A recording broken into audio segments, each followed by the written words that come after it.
Bismillahirrahmanirrahim. Alhamdulillahirabbil alamin. Allahumma sholli ala sayidina Muhammad wa ala ali sayidina Muhammad. Assalamualaikum warahmatullahi wabarakatuh. Halo teman-teman, apa kabar? Mudah-mudahan teman-teman selalu dalam lindungan Allah Subhanahu wa taala. Amin ya rabbal alamin. Alhamdulillah, kali ini aku akan sharing lagi pengalaman sholawat dari teman-teman kita. Tapi sebelumnya, buat teman-teman yang punya testimoni atau kisah keajaiban sholawat, silahkan kirimkan ke email aku meliza.ardelia@gmail.com. Kalau teman-teman bingung caranya gimana, ini caranya. Nah, kamu klik Gmailnya, kemudian kamu klik tulis. Nah, di kepada tuh kamu masukin atau ketik email yang kamu tuju. Email aku meliza.arnelia@gmail.com. Kalau udah, kamu ketik di bagian subjek itu judulnya testimoni atau dikosongin juga boleh. Nah, ditulis email baru kamu ketik testimoninya. Di situ bisa kirim panjang kayak apa juga bisa. Jadi jangan ngetiknya di subjek ya, karena banyak yang kirimnya di subjek, akhirnya kepotong-potong testimoninya gitu. Gampang kan teman-teman? Kalau udah, kalian klik bagian kanan atas tuh yang warna biru, ada panah ke samping kanan gitu, ada gambar panah ke kanan gitu, itu diklik. Ya kalau itu diklik, itu sudah terkirim. Nanti ada notifnya kok terkirim tuh ya kan? Gampang kan? Dan buat teman-teman yang belum punya kedua buku ini, jangan pernah lelah dan nikmati setiap sholawat. Dan jangan pernah lelah sholawat, yakinlah semua akan baik-baik aja. Teman-teman bisa beli di Gramedia, atau teman-teman bisa beli ke admin, ini nomornya. Atau teman-teman juga bisa klik linknya di deskripsi box buat yang mau beli di Shopee. Insya Allah kedua buku ini bisa nambah semangat dalam sholawat. Apakah dua buku ini sama? Enggak, kedua buku ini beda, kisahnya beda teman-teman. Dan buku ini memang lebih lengkap ya daripada yang pertama, karena di sini ada tulisan Latinnya juga dan sholawatnya juga lebih banyak. Jadi langsung aja buruan dibeli ya. Dan buat teman-teman yang mau punya tasbih saman kayak aku, langsung aja ke mm.official1, nanti klik linknya di deskripsi box yang mau beli ini ya. Oke, langsung aja aku akan bacain testimoninya. Ini ada dua kisah teman-teman, tapi sebenarnya ini kisahnya tuh kurang detail ya, tapi aku langsung bacain aja karena aku udah sempat email juga nanyain secara detail. Cuman karena aku juga dikejar waktu teman-teman, mumpung lagi bisa bikin video, jadi langsung aja aku bacain aja ya. Assalamualaikum Mbak Mil. Waalaikumsalam. Perkenalkan, nama saya Dina dari Cikarang. Saya ingin bercerita sedikit Mbak Mel tentang kehidupan saya. Saya dan suami pernah terjerat beberapa aplikasi pinjol setiap bulan. Gajian suami pun habis untuk membayar pinjol tersebut. Hampir setiap bulan keuangan kita minus hanya karena membayar pinjol tersebut. Singkat cerita, saya dan suami hampir putus asa, pinjam ke sana kemari, tidak ada yang menutupi aplikasi-aplikasi tersebut. Sampai suami saya mengajukan resign untuk menutupi semuanya, tapi hasilnya tidak diizinkan oleh pihak perusahaan. Tetapi setelah saya melihat video Mbak Mel di snack video tentang sholawat munjiat dan sholawat lainnya, saya belajar menghafalkan sholawat munjiat tersebut. Sampai pada waktunya Allah kirimkan jalan keluar berupa suami saya diberi pinjaman koperasi dari pihak perusahaan, dan akhirnya saya bisa melunasi pinjol-pinjol tersebut. Setiap saya sholat, saya baca munjiat sampai 7 dan 10 kali. Saya 10 kali saja Mbak Mel. Alhamdulillah Allah kirimkan jalan keluar dari kesusahan kita. Sampai sekarang pun saya tetap mengamalkan sholawat munjiat ataupun sholawat Jibril. Terima kasih Mbak Mel. Mbak Mel menginspirasi untuk kita semua tetap dekat dengan Allah Subhanahu wa taala. Semoga Mbak Mel dan keluarga disehatkan serta dimurahkan rezekinya oleh Allah Subhanahu wa taala. Assalamualaikum. Waalaikumsalam warahmatullahi wabarakatuh. Masya Allah, itu tadi kisah dari Mbak Dina di Cikarang. Walaupun sebenarnya ya pinjemnya bayarnya dari hutang lagi ya, cuman jadinya jadi satu titik gitu ya, wallahu alam ya. Cuman sebenarnya kalau aku sih ya sayang, maksudnya sayang kalau harus nutupnya lagi pakai hutang. Pengennya mah nutupnya jangan pakai hutang lagi gitu kan ya, tapi ya mau gimana lagi, bismillah. Utangnya jadi tinggal satu ya Mbak ya, dari koperasi. Mudah-mudahan sih koperasi ini nggak ada riba-ribanya ya, mudah-mudahan ya. Tapi kalau nggak ada ribanya sih ya alhamdulillah, tapi kalau ada ribanya ya sayang banget ya. Mudah-mudahan nggak ada ribanya ya koperasi perusahaan ya. Biasanya kalau perusahaan itu kan saling membantu ya, tapi nggak tahu kan beda perusahaan beda lagi peraturannya ya kan. Mudah-mudahan aja ini bukan riba lagi, jadi udah selesai utang-utang pinjol-pinjolnya. Tapi memang berat juga sih, ini pinjol kalau nggak ditutup makin babak belur nih gitu loh. Ya mudah-mudahan setelah ini koperasinya lunas. Ingat jangan pinjam lagi mbak. Kalau memang di koperasinya ini ada ribanya juga, jangan pinjem lagi. Kalau misalnya udah lunas jangan. Kadang-kadang kan suka begini, udah mau lunas, mendekati mau lunas, kita suka ditawarin lagi minjem dengan jumlah yang lebih besar. Jangan macem-macem ya. Oke, lanjut aku akan bacain kisah yang kedua dari Ibu di Palembang. Jadi dari Cikarang kita ke Palembang. Assalamualaikum Mbak Mel. Waalaikumsalam. Saya dari Palembang. Gini mbak, saya ibu dari 5 orang anak. Dari pernikahan pertama saya punya anak 3. Dari pernikahan yang sekarang saya punya anak 2. Saya yang di pernikahan sebelumnya bawa 1, sedangkan yang 2 saya titipkan sama orang tua saya di Bandung. Gini mbak, mantan suami saya nggak pernah tanggung jawab sama anak-anak yang 2 yang saya titipkan sama orang tua saya. Sedangkan suami saya yang sekarang kurang begitu peduli kalau soal ekonomi terhadap anak saya yang 2 itu. Otomatis saya yang harus ngasih buat anak-anak saya. Sedangkan saya nggak kerja, hanya ngandelin dari suami saya. Awal-awal nikah alhamdulillah rezeki lancar, suami selalu ngasih nafkah. Jadi otomatis saya bisa ngasih buat anak saya yang 2 itu. Tapi 1 tahun ke belakang ini jualan suami saya sepi, bahkan sekarang nggak jualan sama sekali. Otomatis uang nafkah pun nggak ada. Tapi kebutuhan anak saya yang 2 itu harus tetap berjalan. Jadi mau nggak mau saya pinjol mbak, dari 1 pinjol jadi 6 pinjol. Ya Allah, kalau nggak ada buat bayar saya pakai dulu uang cicilan motor adik ipar saya. Beberapa bulan ini saya lihat Mbak Mel di IG.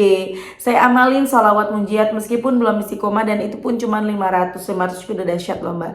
Tapi Allah maha baik, sedikit demi sedikit utang saya selesai. Ada aja jalannya Mbak, ada suatu hari Mbak udah jatuh tempo, saya nggak tahu uang dari mana. Dikasih waktu sampai jam 5 sore. Alhamdulillah jam 3 sore temen minjemin uangnya mbak. Tinggal 2 pinjol lagi yang belum selesai. Mudah-mudahan saya cepet bisa ngelunasin semuanya mbak. Doain saya mbak. Oh iya mbak, nanti nama saya disamarkan aja. Terima kasih berkat Mbak Mel saya kenal sholawat. Tuh kan gitu sih teman-teman. Kalau mau namanya disamarin dari awal itu udah ngomong. Aku udah baca sampai bawah loh.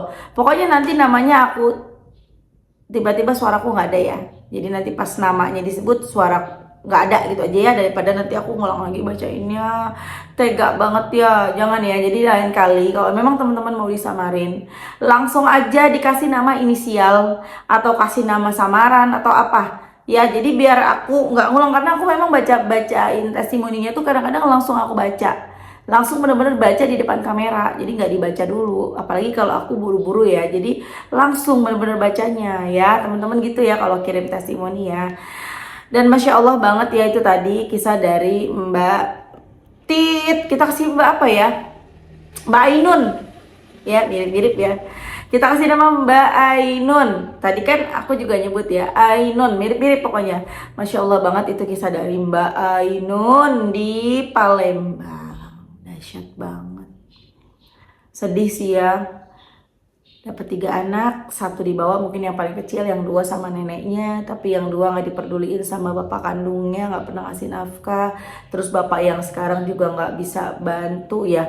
Gimana ya, pertama ya bukan darah dagingnya, pastilah rasanya beda lah anak kandung sama bukan anak kandung ya kan. Dan yang kedua juga ya mungkin pas-pasan. Mungkin kalau uangnya lebih pasti mau kok ngebantu. Namanya juga sayang sama istrinya, insya Allah sayang sama anaknya juga ya nggak. Ya pokoknya minta yang terbaik mbak sama Allah. Jangan tinggalin 500 munjiat. Pokoknya jangan tinggalin 500 munjiat. Kalau bisa mbak, nanti kalau udah lunas pinjol-pinjolnya jangan deh. Meskipun anak butuh uang banget nih buat bayaran, udah kalau misalnya nggak bayaran besok nggak bisa ujian misalnya ya. Mbak jangan minjol, jangan please. Karena kamu nggak akan pernah kelar, nanti utangnya bertambah terus, pusing. Nauzubillah. Suami misalnya tahu, suami kecewa, suami marah, nauzubillah. Ya, jadi kalau memang udah genting banget, kamu kencengin lagi sholawat kamu tambahin lagi minta tolong sama Allah. Allah pasti nolongin. Kalau bukan dari tangan kamu uangnya, mungkin dari suami yang yang mantan suami tiba-tiba ada rezeki ngasih buat anaknya, atau dari neneknya, dari mana aja, atau dapat keringanan dari sekolah. Pokoknya banyak cara yang akan Allah berikan kepada kamu, Mbak. Ya, jangan coba-coba kamu nambah riba baru lagi. Teman-teman jangan pernah nambah riba lagi kalau mau ribanya selesai. Sering banget nih yang nanya, Mbak gimana caranya bisa cepet selesai dari riba? Jangan nambah riba baru apapun keadaannya. Mau kamu dicaci maki, mau kamu didatengin, dipermalukan. Jangan nambah riba baru lagi. Ngomongnya gampang Mbak Mel, prakteknya susah. Iya, tapi cuman itu satu-satu caranya Mbak. Kalau kamu nambah riba lagi gak akan pernah selesai. Mau kamu baca salawat munjiat 1000 kali pun, kamunya bandel, masih ngambil lagi. Coba stop apapun kondisinya. Kamu kencengin aja salawat. Kamu fokus hari itu baca 1000 munjiat misalnya, atau baca 25.000 salawat Jibril. Pasti ada pertolongan. Gak mungkin gak ada, gak mungkin. Teman-teman yang sudah mengenal sholawat, butuh apapun ngomong sama Allah, masalah apapun ngomong sama Allah. Allah pasti kasih jalan. Aku kalau udah mentok nih, udah banyak pikiran, udah mentok gini-gini juga banyak pikiran ya. Udah mentok, lu gimana nih? Ya udah, satu-satunya solusi ya ngomong sama Allah. Kalau kita ngomong sama manusia, curhat ke manusia, nggak ada solusi teman-teman. Mungkin dia bisa mendengar, bisa ngejawab, tapi nggak bisa kasih solusi. Solusi yang benar-benar selesai gitu masalah itu. Kalau kita ngadu ke Allah, udah enak banget dah. Makanya aku kalau udah mentok aku ya Allah udah bingung banget, ya Allah tolongin. Begini ya Allah, harus bagaimana ya Allah? Gini gitu. Ada jalannya nanti dari Allah. Plong hati, selesai. Nanti ada masalah baru, ngomong lagi sama Allah, selesai. Pokoknya apapun ngomong sama Allah. Ya Allah, pengen banget wajahnya bersih tanpa noda, bersih tanpa jerawat ya Allah. Pengen deh ya Allah. Ya Allah pengen deh punya baju yang bagus. Ya Allah pengen deh bisa make up sendiri. Itu yang aku lakukan. Aku tuh dulu pengen banget bisa make up. Walaupun bukan make up yang full gitu ya. Maksudnya ya masih biasa aja. Tapi seenggaknya beda banget. Aku yang dulu bukanlah yang sekarang. Dulu itu gak bisa dandan. Kalian yang ngikutin aku dari awal ya, video-video YouTube aku kayak mana ya, sadayana ya, biasa aja, gak bisa, bener-bener gak bisa. Jadi bahkan di kamera tuh lebih jelek dari aslinya gitu. Aslinya tuh lebih cakep. Ya lah Mbak Mel muji diri sendiri daripada gak ada yang muji ya. Jadi beda banget. Jadi sekarang ya lumayan lah bisa pakai sunscreen dulu, pakai apa namanya alis walaupun nggak bisa. Ya, seenggaknya cuma nebelin alis aja karena kan alis aku juga sedikit banget ya. Kemudian bisa pakai lipstick sedikit, tipis-tipis. Ya udah gitu aja yang make up natural gitu, maksudnya make up yang nggak kelihatan make up tapi masya Allah banget. Kemarin waktu aku ke warung, aku beli kopi dan lain-lain, ibu warungnya nanya ke aku, kerja di mana Mbak? Aduh bangga banget dah aku dibilang kerja di mana. Ya bangga banget ya. Biasa kan aku kan ya Allah di rumah males dandan kemana-mana, malah sampai adik aku aja bilang, teh padahal dulu masih muda, masih umur di bawah 30, teh lo pakai apa sih teh gitu loh, muka lo tuh gitu apa namanya males banget buat dandan gitu kan. Ya memang males, anak masih kecil-kecil ya kan. Dan sekarang ya alhamdulillah pelan-pelan bisa mulai belajar. Itu yang aku minta sama Allah, ya Allah hamba pengen ya Allah bisa make up. Kalau misalnya jalan tuh lumayan mukanya buat jalan, nggak apa namanya lusuh, nggak biasa aja gitu ya Allah. Ya masya Allah kemarin aku kerja di mana Mbak? Pengen sih bilang aku kerjanya di medsos. Cela emang apa Mbak? Konten kreator. Udah gaya banget. Jadi aku cuma bilang enggak Mbak, aku ibu rumah tangga, aku di rumah. Ini aku lagi mau ke sekolahan anak. Aduh masya Allah, the power of salawat. Apapun minta sama Allah. Kamu kepengen apa aja, hal sekecil apapun minta sama Allah. Insya Allah Allah pasti kasih. Daripada kamu pengen apa-apa, kamu misalnya kredit, mendingan pengen apa-apa ngomong sama Allah, minta. Minta dari hal sekecil apapun, minta sama Allah, Allah pasti kasih. Yang penting pantaskan diri kita. Oke teman-teman, terima kasih udah nonton. Semoga bermanfaat dan jadi motivasi buat teman-teman. Kita doakan semoga teman-teman yang beri testimoni hari ini, Allah lancarkan segala urusannya, Allah kabulkan doa-doanya, Allah lunaskan hutang-hutangnya, amin. Dan semoga teman-teman yang nonton rezeki kalian barokah, doa-doa kalian segera diijabah, utang-utang kalian juga lunas, amin. Sebelum ditutup, kita baca dulu sama-sama salawat favorit aku. Salawat apa? Betul, salawat mujiat. Allahumma sholli ala sayyidina Muhammadin wa ala ali sayyidina Muhammadin sholatan tunjina biha min jami'il ahwali wal afat wa taqdilana biha jami'al hajat wa tutahhiruna biha min jami'is sayyiat wa tarfa'una biha indaka a'lat darajat wa tuballighuna biha aqsal ghayat min jami'il khairati fil hayati wa ba'dal mamat. Insyaallah. Oke teman-teman, terima kasih. Assalamualaikum warahmatullahi wabarakatuh.